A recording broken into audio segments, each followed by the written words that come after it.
Presiden Joko Widodo secara langsung meresmikan pembangkit listrik tenaga surya di Cirata, Purwakarta. PLTS ini mengapung di atas waduk yang dibangun seluas 200 hektar yang merupakan terbesar di Asia Tenggara. Produksi listrik di PLTS ini mencapai 192 megawatt peak yang mampu menerangi 50.000 rumah. Listrik rendah karbon ini diminati oleh kalangan industri yang rencananya akan ditingkatkan produksinya mencapai 500 megawatt peak. Presiden Jokowi didampingi oleh Menteri Perdagangan Luar Negeri Uni Emirat Arab, Menteri SDM, dan Menteri BUMN meresmikan pembangkit listrik tenaga surya atau PLTS Cirata yang berlokasi di Kecamatan Maniis, Kabupaten Purwakarta.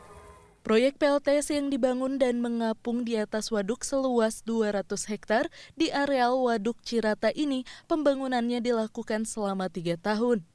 Diresmikannya PLTS ini akan menambah pasokan listrik yang rencananya untuk wilayah Jawa, Madura, dan Bali.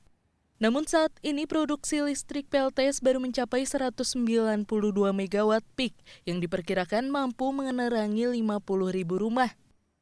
Jokowi menyebutkan proyek ini akan terus berkembang dan ditambah daya produksi listriknya mencapai 500 megawatt peak. Sementara Jokowi menginstruksikan untuk terus berinovasi dengan menciptakan energi baru terbarukan dan memanfaatkan air seperti Waduk Cirata ini. Akhirnya kita memiliki PLTS, pembangkit listrik tenaga surya 192 megawatt yang ini merupakan